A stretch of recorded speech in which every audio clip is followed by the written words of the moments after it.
sebagaimana orang Yahudi dan Nasrani tidak ikut hukum Allah SWT. Itulah. Jadi kita ni tak tahu ajal siapa dapat pergi yang akan tangguh. Walaupun boleh tangguh kalau tak mati. Menung pula. Ini hukum. Dalam sejarah tadi kita belajar bukan hukum sebab Nabi buat. Jadi boleh hak umrah dulu baru haji. Boleh. Ya kita tangguh kalau dah cukup syarat, tapi dengan syarat jangan mati dulu. Yang keempat soalan. Lepas kita buat haji, umrah kita dah buat dah. Tahun-tahun lepas ni kan. Bila kita buat haji, siap haji ke Mekah, kita tak nak buat umrah lagi, terus balik aja, boleh tak? Boleh tak? Boleh. Apa dalil? Sebab dalilnya Nabi lepas buat haji, dia tak buat umrah lagi, dia terus balik je ke Madinah. Kita boleh. Katakanlah kalau haji ifrat, batal dah ifrat dia, tetap ifrat, tak batal. Umrah kenapa tak buat? Umrah dia buat dah tahun sebelum tu, tak payah buat, tak apa.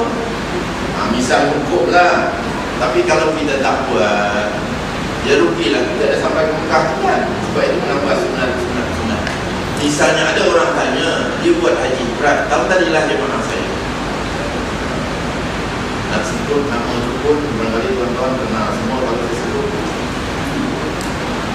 Dia datang lambat, dia buat haji ifrat, lepas tu dia nak cepat ke Madinah, dia tak sempat nak buat umrah. 13 hari bulan Dzulhijjah dah ke Madinah, jadi dia tak buat umrah. Dia tanya saya, Ustaz boleh tak saya tak buat umrah? Saya kata kenapa? Saya nak cepat ke Madinah lah Ustaz, dan nak terus balik. Haji ifrat saya bakal lah Ustaz. Saya kata tak ada, tetap haji ifrat. Lepas haji tak nak buat umrah. Saya kata umrah dah pernah dulu. Dah pernah Ustaz, dah 2-3 kali dah. Tak apa. Saya kata kalau macam tu, caranya macam Rasulullah buat. Oh, dia lagi suka buat macam ni sampai Rasulullah. Sebab terus balik. Jadi boleh siap haji tak nak buat umrah, tapi umrah dah buat sebelum ini. Tapi kalau orang pergi haji sekali dengan umrah tak pernah pergi, bila dah siap haji jangan balik dulu buat umrah. Sebab itu wajib juga sekali seumur hidup. Siapkan dulu baru balik. Selesai. Nak pergi bukan senang-senang. Misalnya kan. Tapi ada juga orang umrah dah buat beberapa kali sebelum haji. Bila dia buat haji ifrat, siap haji dia tak nak buat umrah lagi. Bila saya tanya kenapa, bukan sebab terus balik, tidak. Lama lagi duduk di Mekah 10 hari lagi sebelum balik. Kenapa tak buat umrah? Dia kata saya nak ikut sunnah Nabi Ustaz. Susah juga saya jawab. Dia kata nak ikut sunnah, boleh tak Ustaz? Saya kata kalau betul nak ikut sunnah Nabi, hari ini juga balik naik unta, jangan tunggu kapal terbang. Kapal terbang saya 10 hari lagi Ustaz. Jangan dikaitkan dengan ikut sunnah Nabi. Tak boleh.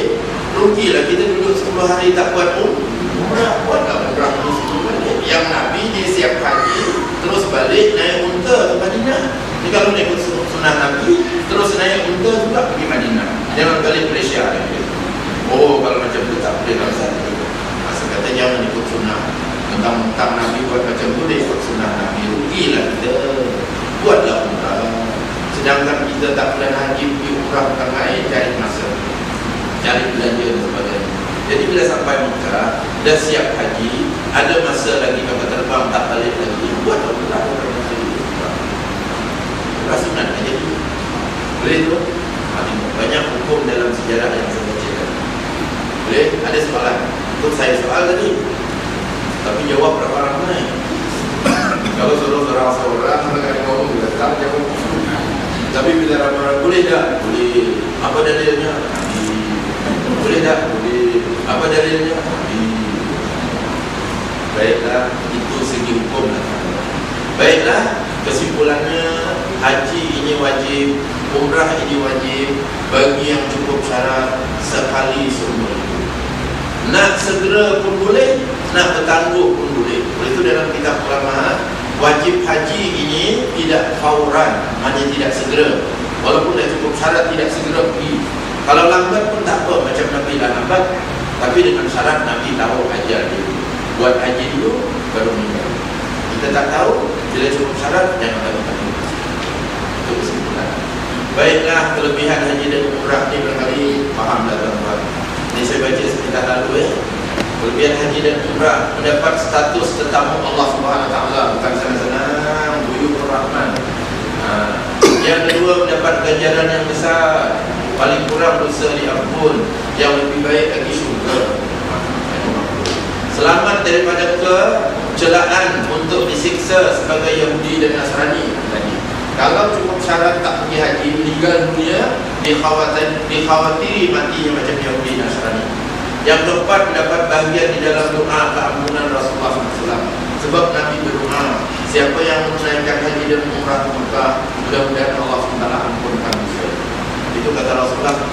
Orang yang buat haji, diterima hajinya, dosa dia terampun. Kayaumin waladathu ummu, macam hari baru dilahirkan daripada perut ibu. Itu muka aja bersihkan. Masuk balik sini jangan kuat lagi lah. Kalau dah bersih balik sini pula, terjun pula dalam lumpur lagi. Jangan terjun lagi lah dalam lumpur-lumpur dosa. Yang kelima, bersih seperti bayi yang baru dilahirkan. Itu hadis Nabi tadi. Yang keenam, di antara jihad yang paling utama, pengorbanan kita haji inilah. Dulu kan haji itu jihad. Satu sen yang kita belanja macam kita belanja perang di sana. Oleh sebab itu, ada dalam buku saya itu, kalau beli barang-barang untuk haji, jangan tawar-menawar. Dia kata RM10, bayar. Dia kata RM20, bayar. Ialah hal-hal yang untuk buat haji. Contoh macam lelaki lah kan, beli kain ihram, pergi Maidin, tanya ini RM25. Dia pun boleh kurang. Turun balik, cari ke Kepo, rupanya RM28, boleh kurang. Tak boleh. Naik lagi Maidin, bila naik yang kedua berapa ni? RM30. Masa bulan. Jadi kalau beli barang-barang haji itu jangan tawar-menawar lah. Bila harga mati tu bayar. Macam tu. Sebab perbelanjaan kita itu termasuk belanja haji itu. Bukan belanja makan minum terbang saja yang keperluan haji. Macam kita belanja perang fisabilillah. Itu lebihnya buat haji. Itu belum masa lagi, belum tenaga lagi, belum tinggalkan kampung halaman lagi, kerja dan sebagainya lagi. Itu jihad. Yang ketujuh, haji yang mabrur tidak ada balasan melainkan syurga. Itu kelebihan haji dan umrah. Baik, manfaat duniawi haji ada, jumpa kawan, ekonomi, bertemu orang Islam seluruh dunia, manfaat ukhrawi ke akhirat, pahala, dosa diampun dan sebagainya lah. Ini sepindah selalu lah. Baiklah, haji mabrur. Apa dia haji mabrur? Ini haji mabrur. Itu dalam kitab muzakarah ada jemaah dia di Malaysia ni lah. Bila ditanya, dia dah berusaha haji dah. Cara buat haji nanti kita cerita, haji ifrad begini, haji tamattu begini, haji kiraan begini. Jadi bila ditanya, tuan nak buat haji apa? Dia kata saya nak buat haji mabrur. Betul lah, yang haji yang kita nak tu haji mabrur. Haji mabrur ni haji yang diterima oleh syarak. Ia adalah haji yang istimewa dan balasannya ialah syurga. Manakala lawan haji mabrur ialah haji mardud. Haji mardud ni tak diterima haji tu. Pergi haji tapi tak cukup syarat.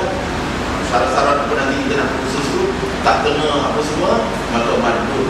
Itulah haji yang ditolak dan tidak diterima. Kewajipan sekali seumur hidup tak lepas lagi. Dosa tak ampun lagi. Pahala tak dapat. Itu haji mardud. Jadi biarlah kita dapat nanti haji mabrur. Itu khusus betul. Tak faham, tanya. Tak cukup di sini tanya, telefon saya. Saya bagi nombor telefon 016-2204-349. Cepat sangat, saya tak sempat saya. Biar dicari sendiri nombor telefon saya. Lepas tu, kalau telefon saya tanya masalah haji ni tau, nanti saya akan jawab. Halo. Ya, dia kata, Assalamualaikum. Waalaikumsalam. Ustaz, saya jemaah haji Bujang Alam, Ustaz, yang berusaha dengan Ustaz. Dia nak tanya sebelum pergi haji ni. Saya kata, tanya masalah apa? Dia kata, ni lah masalah sebelum pergi haji. Ustaz, biasanya bila dia dapat surat tu tahu, haji ifrad tu Ustaz, haji tamattu tu, haji kiraan, haji mabrur. Saya kata haji mabrur tu memang kita nak buat, tapi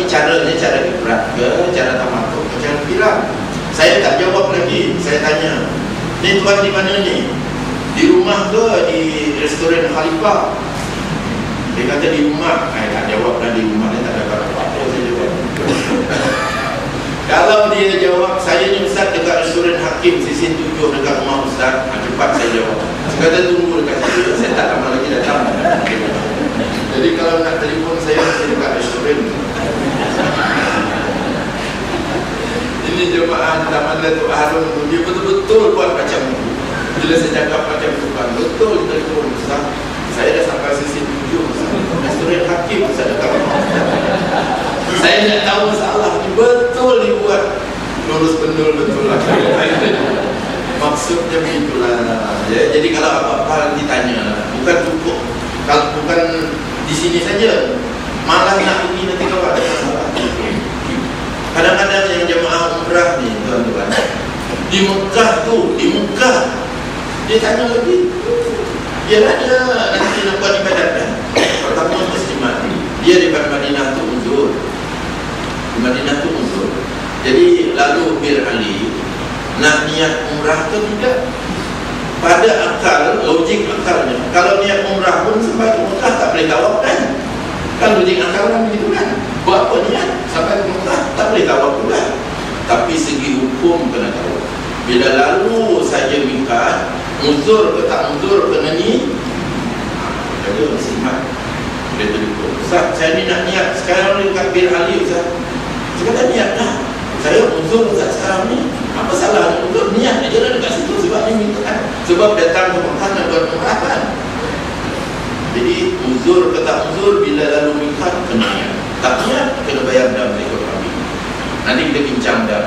Tapi buat haji ni dia sulit, tak ada masalah. Kalau ikut logik akal memang tak payah niat dah. Niat pun sampai ke Mekah bukan boleh tawaf, tunggulah baik nanti baru niat ekor kambing. Misal baik, itu contohlah. Jadi kita bincang baik-baik biar dapat haji mabrur. Ya, tak faham di sini tak cukup, tanya tadi. Kalau di restoran tadi lagi tak. Kalau Imam Halim yang pengarah kita kan, dia tahu sangat. Bila dia telefon, Ustaz ini kedai nasi Arab Ustaz, saya cepat nanti. Sebab biasa tengah hari Imam Halim kan dia ajak saya makan nasi Arab, tapi saya tak pandai makan kambing pula tu yang saya. Jadi nasi tu, ayam pun saya tak makan. Baik tuan-tuan ni nak cerita lah sambil hitungan ilmu. Kalau nak jaga lebih baik lagi lah kita. Ayam yang saya tak makan tu ayam daging yang disuntik. Tuan-tuan kalau nak beli ayam organik ataupun ayam daging yang tak suntik punya yang jaga makan. Suntik tu tuan-tuan tahu dah, yang cepat besar. Kalau itulah orang pergi makan contohnya, boleh tak? Saya tak makan lagi dah ayam. 20 tahun dulu dah tak makan sebab saya tahu cucuk suntik tu apa bahan dia. Jangan. Kalau nak makan ayam juga, ayam kampung, ayam organik yang jual dekat Hazin betul kan, ataupun ayam daging juga tapi yang tak suntik dibagi makan. Dia lambat besar kan, yang suntik tu dia memang hari tu. Jadi di nasi Arab yang Imam Haji Halim ajak saya tu, saya lauknya ayam, lauknya kambing dulu saya tahu. Kambing ni bukan pantang darah tinggi, tak ada. Bukan pantang macam orang India Datuk Nenek punya, tak makan lembu juga. Dia memang saya tak pandai makan kambing. Hidanglah kambing panggang macam ni pun tak boleh makan. Bila makan dia keluar balik. Jadi kita tak tahu lah kan. Bukan haram pula bagi saya, tak boleh makan. Ini kira tambahan selingan aja kan. Di samping tu, tuan-tuan kalau nak jaga baik darah daging kita ni bersih apa semua, jangan makan lagi ayam daging yang cucuk. Boleh makan ayam, banyak ayam pilihan, ayam kampung ke, ayam organik ke, ayam yang daging yang tak cucuk, yang bagi makan. Tapi kena tanya lah, itu benar-benar sendiri lah. Kalau beli umur ni mana macam dia sempat dah dihidangkan dia orang tu, Pak Haji ni ayam apa ni Pak Haji? Tak payah tanya dah itu. Pak Haji pun pening kepala juga. Apa pasal Ustaz ni dah dimasakkan ayam sedap-sedap, tanya pula ayam apa ayam apa. Itu kalau kita rasa-rasa Pak Haji ni bukan ayam kampung kan, mungkin ayam ni tak payah makan. Susah pula. Kalau sendiri di mana ya Ustaz? Macam tu lah. Nak menjaga lu antara kadang-kadang kita ni tuan-tuan, kalau minum arak dia memang tak minum sebab nampak haramnya. Kalau makan babi itu memang tak makan daging babi dan nampaknya. Tapi kadang-kadang yang haram-haram yang ada orang-orang yang saja niat dia nawai itu dia untuk mengotorkan diri kita ni, kadang-kadang itu tak sampai. Jadi kita berhati-hati. Ada cerita ayam daging cucuk, ayam daging yang suntik ni lah. Boleh tu. Atau kalau nak cerita panjang nanti kita cerita yang lain. Ini cerita Haji ni, bukan cerita ayam daging. Tapi selingan lah. Baik, itu Haji Mabrur. Jadi oleh sesungguh-sungguh khusus nak dapat Haji Mabrur, sabda Rasulullah SAW, Haji Mabrur itu tidak ada balasan baginya melainkan surga. Ini yang kita nak. Jadi nak Haji Mabrur tadi mesti syarat, wajib, cara buat betul dan sebagainya. Niat di dalam kena ikhlas, rohani dan jasmani, mudah-mudahan Haji Mabrur dapat balasan surga. Baiklah, ini tingkatan haji. Haji Mabrur, Haji Maksus nomor 2, Haji Makbul nomor 3, Haji Mardud nomor 4. Haji Mardud yang tadi lah lawan Haji Mabrur, tak diterima, kewajipan pun tak kenal, rukun Islam pun macam tak buat walaupun dia pergi Mekah. Haji Mabrur yang ketiga, Haji Makbul. Makbul ni haji diterima, kewajipan sekali seumur hidup selesai, tak ada dosa. Tapi belum tentu lagi dosanya diampunkan, cuma sakat lulus saja. Kalau anak-anak kita tuan-tuan, makbul ni kira lulus saja. SPM tu lulus lah, tapi nak masuk asrama penuh susah sikit. Dia kata kalau ada tempat. Haji nak masuk surga susah lah. Dia kata nanti tengoklah, malaikat dia tengok kalau layak boleh. Ni haji makbul. Makbul ni diterima je lah. Ni nombor 3. Yang kedua Haji Maksus. Haji ni istimewa juga, tapi tak seistimewa Haji Mabrur. Cumanya hajinya sah, kewajipan sekali seumur hidup selesai, rukun Islam dibuat, dosa-dosa diampunkan. Tapi belum lagi jamin masuk surga, belum tahu lagi. Apa sebab? Sebab boleh jadi balik haji itu pula terjun dalam lumpur lagi. Itu nomor 3. Tapi yang di atasnya Haji Mabrur itu haji istimewa, haji yang paling tinggi dan istimewa. Kewajipan tunai, rukun Islam dah buat, dia dosa diampun dan balasannya surga.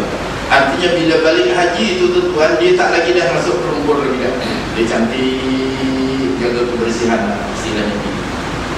Ini yang disebut oleh Dr. Yusuf Al-Qardawi dalam sebuah kitabnya Al-Waqtu Fi Hayatil Mu'min, detik-detik kehidupan seorang mukmin. Haji yang mabrur ini menjamin dia masuk surga. Apa nama dia Haji Mabrur ini? Kerana haji ini dia mizanul umri, dia memandu hidup kita sampai akhir hayat. Maknanya tak nak lagi dah buat yang dosa-dosa ni, balik cantik, kona-kona tu tak ada dia lurus. Tu haji yang mabrur ni, itu yang menjamin masuk surga. Tapi Haji Maksus belum tahu lagi. Memang dia balik, memang dia masih buat haji dosa diampun, kewajipan dah tunai, tapi balik haji belum tentu haji memandu kehidupan dia. Haji yang maksus. Tapi bila Haji Mabrur dijaga hidup kita cantik. Tuan-tuan pernah tak dengar? Saya ni kadang-kadang tuan-tuan saya punya hujah ni cerita orang-orang dulu, orang-orang tua dulu. Orang-orang tua dulu tuan-tuan, kalau dia pergi haji,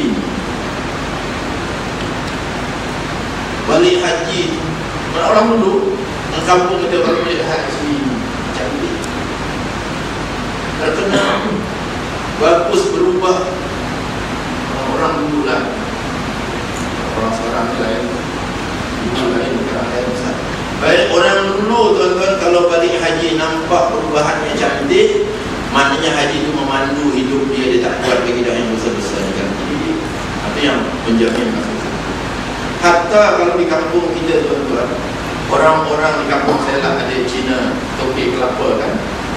Dia tengok orang pergi haji makin jujur, makin amanah, makin baik. Orang Cina pun apa dia kata tuan-tuan? Oh, jangan main-main no, aju. Maksudnya jangan nak gurau-gurau lagi dengan aju. Dia sudah pergi aju. Maksudnya haji dia tu berkesan dalam hidup. Cina pun dia tak. Mana tak nak lagi dia menipu dia tak mahu. Itu haji mabrur. Dia memandu kehidupan lurus cantik. Itu kata Al-Qardawi, haji dia mizanul umur. Maknanya jadi neraca steering pemandu hidup dia sepanjang umur. Itu Al-Qardawi punya ulasan. Kita ni tuan-tuan, pemandu hidup kita ada 4. Yang seumur hidup haji. Yang setahun dipandu setahun puasa bulan Ramadan. Yang dipandu mingguan sembahyang Jumat. Yang dipandu hidup kita harian 24 jam sembahyang 5 waktu. Ini 4 ni tuan-tuan, kalau kita pasang teratur cantik-cantik, hidup kita baik. Harian sembahyang, itu memandu harian kita. Esok satu hari lagi lusa, satu hari lagi. Yang mingguan sembahyang Jumat. Kalau perempuan tak wajib Jumat, dia lelaki yang wajib. Kepada lelaki dia boleh cover kepada perempuan-perempuan yang luar jagaan. Yang ketiga, memandu hidup kita untuk 1 tahun. Puasa bulan Ramadan. Puasa ni dia untuk sampai Ramadan tahun depan.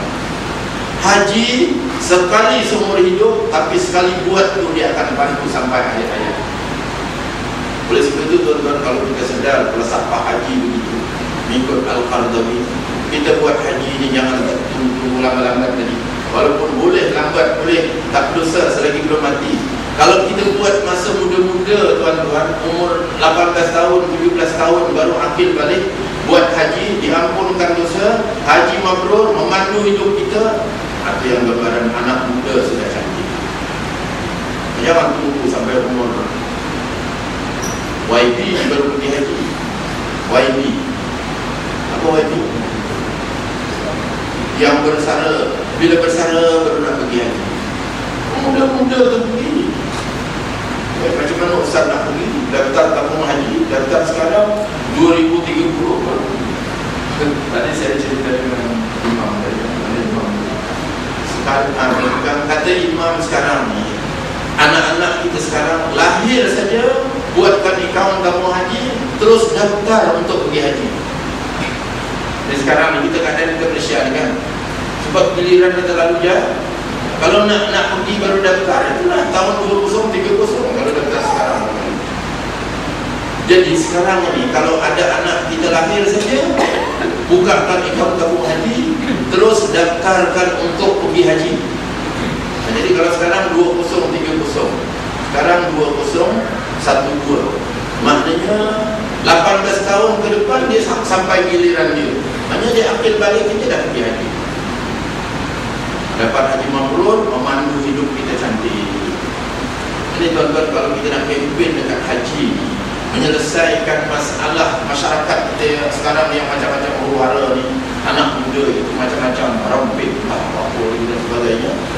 Kalau kita selesaikan dengan haji tuan-tuan, tapi haji yang betul-betul haji mabrur lah, kita didik, kita asuh dia, akil balik saja umur 15, 16, 17 kita bawa ke Mekah buat haji mabrur, maka dia memandu hidup dia cantik. Dia tak akan ikut merempit lagi dah, tak ikut lagi dah. Anak-anak muda lah jadi cantik. Atau kesedaran kita nak, salah satu cara nak memperbaiki masyarakat, sebab kita dengar sekarang anak muda susah sana kan, jadi kita ni boleh kita ubah minda kita dalam menyelesaikan masalah dan memfaham baik. Bila dipandu kehidupan sampai akhir hayat, jadi pada anak muda dah cantik. Ini yang cantik kita yang YB ini yang umur 50 ke atas, 56, 58. Nah, yang umur 12 tahun tak macam susah. Jadi dalam semangat haji ni tuan-tuan, boleh kita membaiki masyarakat. Salah satu cara, tapi bukan itu sajalah, banyak cara lain, tapi salah satu cuba kita buat. Baik. Ini Ustaz ni jauh pula macam ceramah. Memang ceramah tu Baik, sampailah kita kepada ini panduan daripada Haji Mabrur ni, saya tak ceritalah. Ini dalil Haji Mabrur. Kita sampai kepada tajuk yang kita nak bincang, muka surat 7 dalam buku dan muka surat 8. Hari ini 2 muka surat yang saya nak bincang. Muka surat 7, syarat-syarat wajib haji. Ini tadi kan, wajib haji sekali seumur hidup, kena cukup syarat. Kalau tak cukup syarat ni tak wajib. Pertama, syarat wajib haji dan umrah sekali seumur hidup tu Islam. Baik, kita dah cukup syarat Islam ni. Itu okey lah. Jadi dia kata tidak wajib bagi yang bukan Islam. Bukan Islam tak wajib haji. Walaupun dia pandai hebat semua syarat rukun dia tahu, bacaan dia tahu, tapi tak Islam, tak sah dia punya. Jadi tak wajib. Yang kedua, syaratnya balik ni sampai had umur. Berapa? Umur sekarang kalau lelaki 11 tahun, kalau perempuan 9 tahun. Itu dah balik, itu cukup syarat. Balik. Kita yang khusus ni dalam masjid kita ni, ada dah yang umur belum balik. Berapa Ustaz? Perempuan umur 8 tahun setengah belum balik balik. So umur 9 tahun ke atas. Lelaki 11 tahun ke atas. Cukup syarat. Syarat kedua okey. Ini tak payah bincang panjang. Yang ketiga berakal. Jadi tidak wajib bagi yang belum balik. Cuma sini ada persoalan dalam haji ini. Kanak-kanak yang kecil belum balik, umur kalau perempuan belum 9 tahun dah pergi haji. Laki-laki belum 11 tahun dah pergi haji. Persoalannya kalau dia pergi haji ikut syarat rukun, sah tak dia pergi haji? Sah tak? Sah. Sebab budak-budak ni kira dah tahu dah bunyi, tahu bacaan, tahu semua kerja tahu. Sah. Kalau sah haji dia, budak yang belum akil balik ni dia ada dosa, ada pahala. Budak yang belum balik ni tak ada dosa. Pahala pun dia tak dapat apa yang dibuat tu. Jadi kalau kita bawa anak yang belum balik, pahalanya bukan untuk dia, pahalanya untuk yang bawa. Kalau bapaknya bawa, pahala untuk bapak. Kalau mak yang bawa, pahala untuk mak. Anak-anak yang belum balik, hajinya sah. Bila sah tu pahala. Pahala untuk siapa? Untuk yang bawa. Tapi kalau anak-anak ini melanggar pantang larang dalam haji, kena bayar dam. Siapa yang kena bayar? Anak tu tak? Yang kena bayar mak bapak yang bawa tadi. Jangan nak pahala je. Bila kena bayar dam, ini bukan salah aku, tapi dia yang salah saya. Jangan, bila pahala, bila salah kita yang akan jawab. Misalnya katakanlah anak-anak dijatuh rambut lebih pada 3 helai kan, kena bayar dam. Sedekah misalnya 48 riyal, anak orang pakai miskin, mak bapak dia lah yang bayar kan. Dia tak tahu. Kita ni dia sebab pahala. Baik, itu tentang pahala sah dan tak sah. Bila sah pula, ini soal hukum tadi. Ya, wajib sekali seumur hidup bagi kanak-kanak ini. Gugur dah kewajipan dia sekali seumur hidup. Dia dah pergi haji, hajinya sah. Jawapannya tak gugur lagi sekali seumur hidup. Bila dia balik nanti, dia cukup syarat dia kena pergi sekali lagi, baru kewajipan sekali seumur hidup. Yang pergi tadi tu pergi masa kanak-kanak. Boleh tu permasalahan lah. Kalau bawa anak-anak kecil